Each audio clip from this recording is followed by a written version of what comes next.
Hey there folks, welcome back to the Photo Video Show where we explore all things photography. I'm your host Mark Puckett. I have been kind of going over all of the specs and all of the nuances of the A7R Mark II for the last couple of hours, and I released a video probably 2 nights ago when Sony first made their announcement for the new cameras that they had been releasing or that they were getting ready to release. And I gotta admit that I was not as enthusiastic as I probably should have been.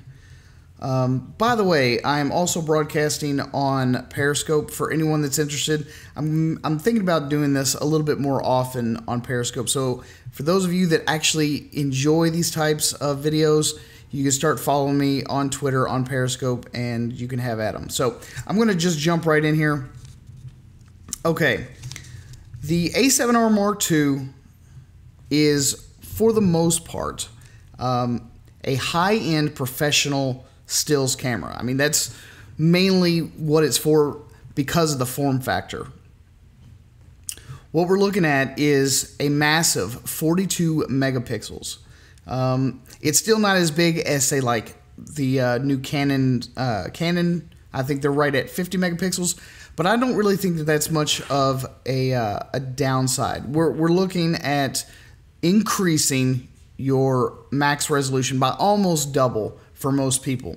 The second thing we need to look at here is the ISO. The ISO has now been bumped up to 102,400. That is a tremendous increase over the initial A7R. I mean, I think that overall we're looking at... now, I'm very cautious to say this because I know that a lot of people have their ideas about what's going to make for a good low-light performing camera. And some people are trying to say that the more megapixels you have, the worse the performance is going to be in low light, just because of the fact that you have so many megapixels. But they've implemented something new in the A7R that should help with that. So I'm going to go ahead and pause on that, but I will come back to it when I get down the list a little bit. They're also claiming that there's going to be 40% faster autofocus versus the A7R, the original. A lot of people knew that the autofocus system on the original A7R was not all that awesome. I mean, it was good enough for studio work, but you were not going to be going out and shooting a professional sports game with that autofocus system. It was just not meant for that. And a lot of people knew that, and as long as you were doing things that were going to be slow moving or any kind of like portrait work, anywhere where you didn't really need that kind of system, the A7R was perfect for that. But it's 40% faster because they have literally built in 399 phase detection autofocus points into this camera. Now, I think that's pretty significant for anyone that gives a crap about phase detection. I know that a lot of people are still hung up on the contrast detection, which this particular camera has 25 of. But the phase detection points are really what set the A6000 off on its just rocket shot straight to the moon. It was an amazing, amazing system with 179 phase detection autofocus points. And everyone knows how well that did. So for anyone that's never played with an A6000, you're not going to appreciate 399 yet. But it is such a massive increase over the 179. I mean, if the auto focus of this particular camera, if it's just not off the charts, I don't know what.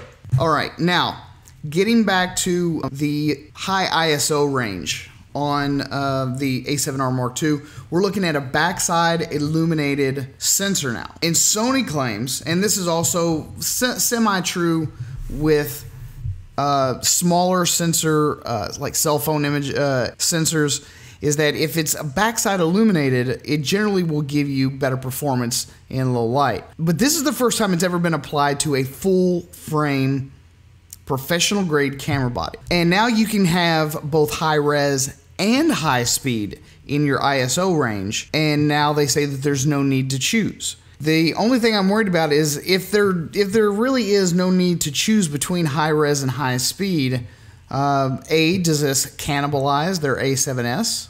Are they just going to kind of do away with the A7S? Maybe that's the reason why they increased the price on this particular model so much, was because maybe they were going to try to get rid of a sort of semi-redundant camera. I don't know. But then again, the A7S, I believe, had an ISO range of up to like 400,000. It was just something astronomically ridiculous.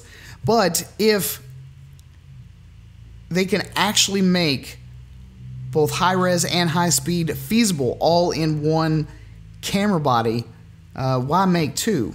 So I don't know how usable the images are going to be up in the 102,400 ISO range, but I'm really interested to see the tests. Okay, moving on, we've got faster image processing. We're looking at 3.5 times faster than the original A7R. I'm always down for faster image processing. So, you know, if you're in high burst mode, which this camera is not, I think it only does like 5 frames per second, but the processing on this camera should be much faster, so you should see your buffers clear much faster. The brand new A7R II has now borrowed the 5-axis image stabilization from its little brother, the A7R II.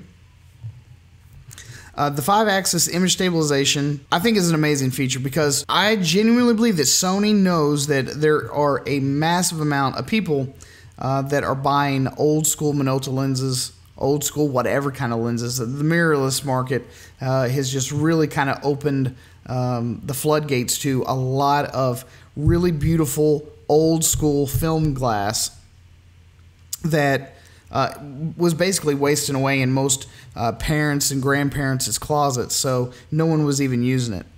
But now with the in-body image stabilization, no need. There are so many things that can be handheld now with this beautiful, fast, old film glass. It's just going to make this particular camera amazing, because I have a feeling that a lot of people are going to be shooting stuff handheld. They've also been tooling around with the shutter, which is very interesting. The shutter shake has been reduced by up to 50%. I think that for anyone that owned the A7R, they knew just exactly how kerchunk that original shutter really was. And they've even increased the lifespan of the shutter up to 500,000 clicks. I mean, that's sick. Most times you're literally looking at maybe 250 at the top. And most other DSLRs were only up to like 100,000. So to have it go up to 500,000 accuations on this kind of camera body is just sick. You should, if well taken care of, have this camera for the rest of your life. You combine all that with the no low pass filter, and you basically get, again, better sharpness and clarity. The A7R original had that already, but I want to move on now to 4K video. First of all, 4K video. It's built right in to the camera. You don't need to get anything external to record 4K video now. You can record it directly in body. This is what I have personally been waiting for. You can record it in multiple formats.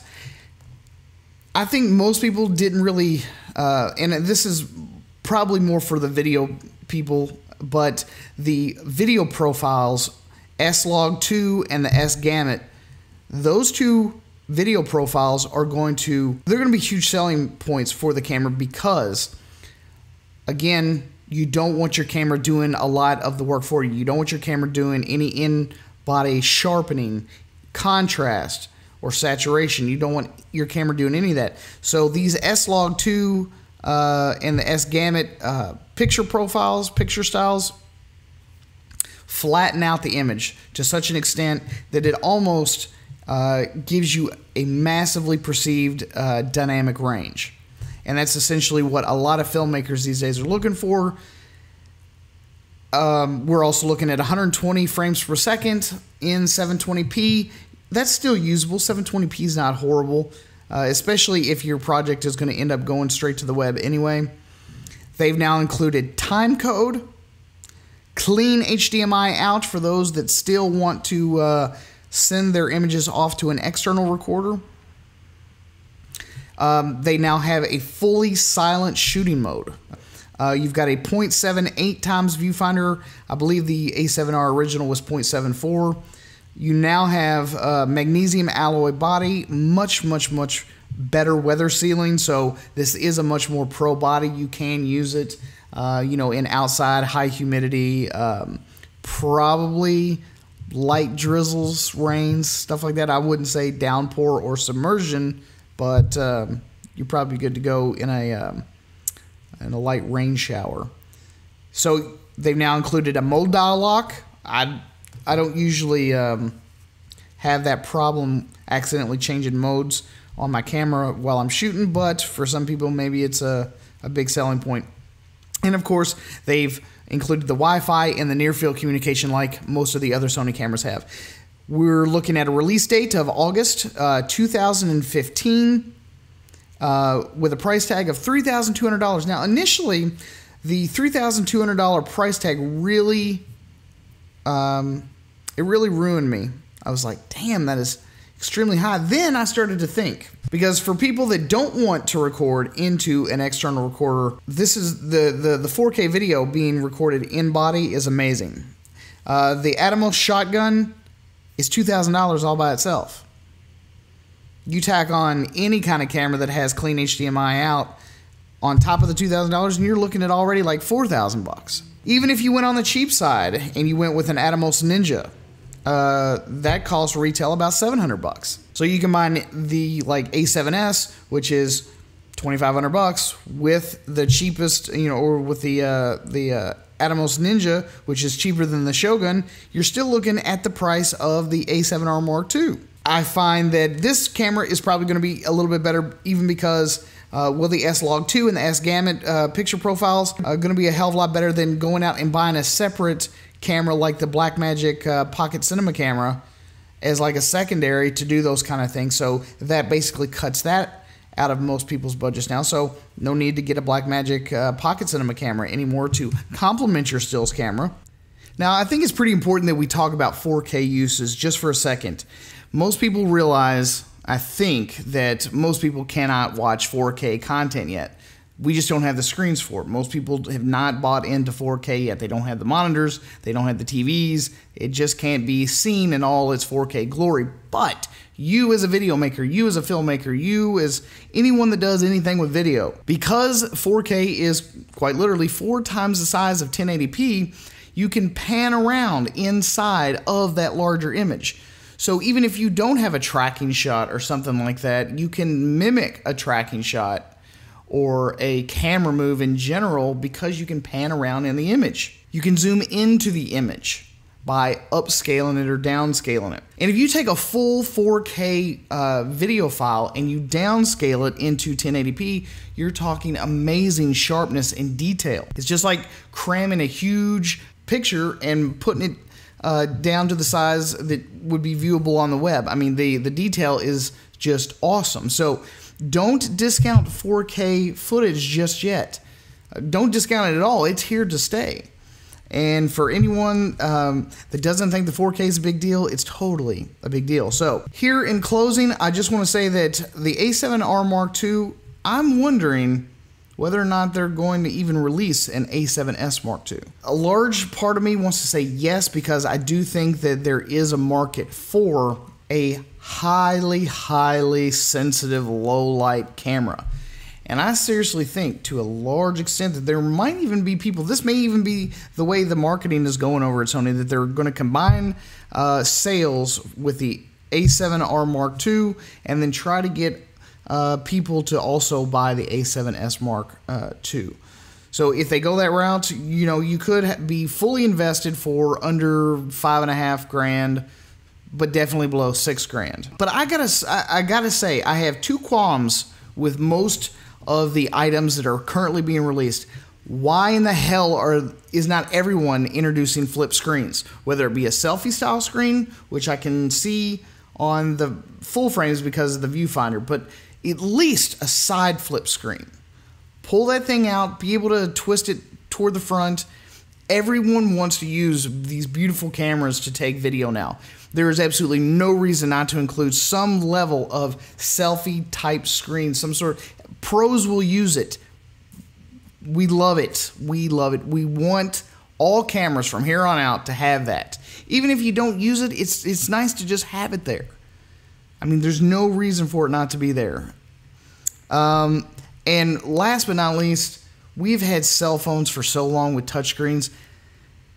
We need touchscreens. And I'm not just talking about base usage. I mean, I want full menu touchscreens. I want focus point touchscreens. I want to be able to do everything that I can do with a dial. I want to be able to do on my screen, and I want it to be like capacitive touch. I want it to be like the iPhone screens. Whoever is building iPhone screens, Sony needs to get in touch with them. That is the future of cameras. Quit delaying it. Find a way to make it smaller, lighter, cheaper, whatever you got to do, but that is what needs to be in any modern day camera these days. Touch screens are imperative. It would save us a lot of time, a lot of headache, and it would increase performance for us. It would increase the amount of work that we could get done in a shorter period of time. I just don't see any reason why we shouldn't have flip screens and touch screens on every single one of these cameras. But that's all I got for you guys today. I hope you guys enjoyed the discussion. And if you did, please give this video a thumbs up, share it with your friends, and also don't forget to subscribe to the channel. At any rate, thanks again for stopping here at the Photo Video Show. I'm your host, Mark Puckett, and I will see you guys again on the next one. Peace.